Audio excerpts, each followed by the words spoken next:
വയനാടൻ ചുരം താണ്ടും കാറ്റേ നീ കേട്ടോ, ഭദ്രകാളിയായി കാവിനുള്ളിൽ കുടികൊണ്ട സുന്ദരി പെണ്ണിന്റെ കഥ ചൊല്ലിടാം.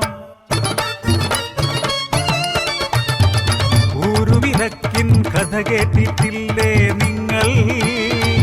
ഊരിൻ പെൺകൊടി ചതിയാൽ അപമാനിതയായി മറുകര താണ്ടി ജന്മമേകിയ പൈതൽ ഇവൾ കാനന സുന്ദരി.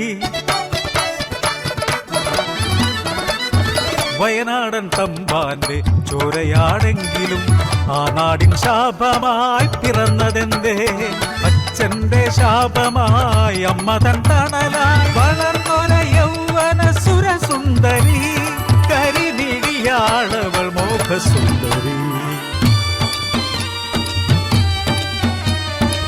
വിശപ്പിൻ വേദന അറിഞ്ഞമ്മ വിട പറഞ്ഞ നേരം ഒരു നേരമെങ്കിലും നിറച്ചൊന്നുണ്ണുവാൻ യാചിച്ചവൾ ഈ നാടിൻ ശാപമായി ഇനി എന്തിന് പരിഹസിച്ചവളെ ഇറക്കി വിട്ടു. ചുരം താണ്ടി കാട്ടിൽ അഭയം തേടി ഈ കാട്ടിലെ കാവിൽ ഒളിച്ചിരുന്നു. ഭദ്രകാളി തുണയായി കൂട്ടായി, കാട്ടുമൃഗങ്ങൾ തുണയായി തോഴരാൻ വിശപ്പടക്കാൻ നടയിലെ കാണിക്കയും.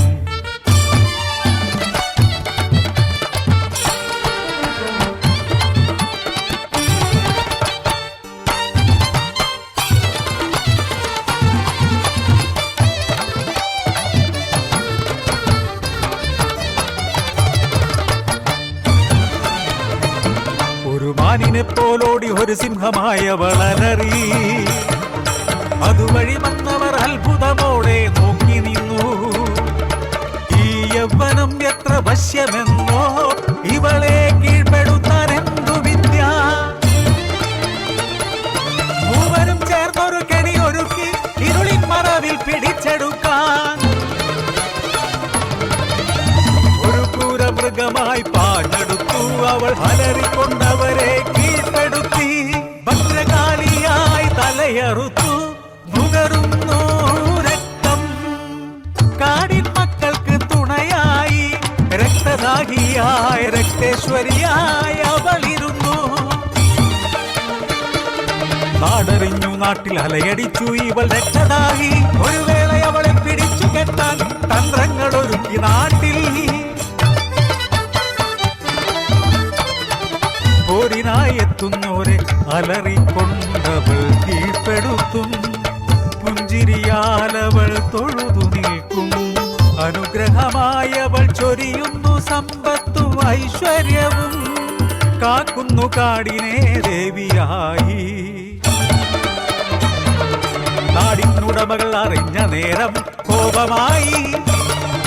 ദേശക്കാരെല്ലാം ഒത്തുചേർന്ന് അവളെ തീർക്കാൻ വഴിയൊരുക്കി. ഒരു ദിവ്യനാലെ അരുളി ചെയ്തു. 18 തികയാത്ത ബ്രാഹ്മണ ബാലനെ വിധിയാൽ അവളെ വകവരുത്താൻ യോഗമുള്ളൂ. ചെങ്ങന്നൂർ ദേശത്തെ ബാലകനെ ആനയിച്ചീ നാട്ടിൽ കൊണ്ടുവന്നു. മന്ത്രങ്ങൾ തന്ത്രങ്ങൾ ഉരുക്കഴിച്ചപ്പോൾ ശക്തിരൂപിയായി ഭദ്രകാളിയായി ആവാഹിച്ചവളെ ഒരു കല്ലിൽ കെട്ടിയിട്ട് മന്ത്രത്താൽ അവളെ കീഴ്പ്പെടുത്തി അരിഞ്ഞു വീഴ്ത്തി. പകയാർന്ന കണ്ണാൽ അലറി ശപിച്ചു പലരാലി നാടിൻ മക്കളെല്ലാം. ഗതിയില്ലാതലയാൻ ഇടവരട്ടെ ഭദ്രകാളിതൻ തിരുനടയിൽ. തൊഴുകൈയാലവൾ മൃതിയടഞ്ഞു.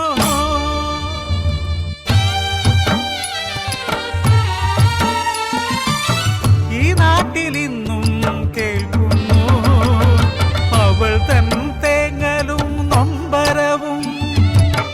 ഈ നാടിൻ കാവലായി നിൽക്കുന്ന ദേവി തൻ തേങ്ങലും നൊമ്പരവും കേൾക്കുന്നു. ഇന്നും കേൾക്കുന്നു, ഇന്നും കേൾക്കുന്നു.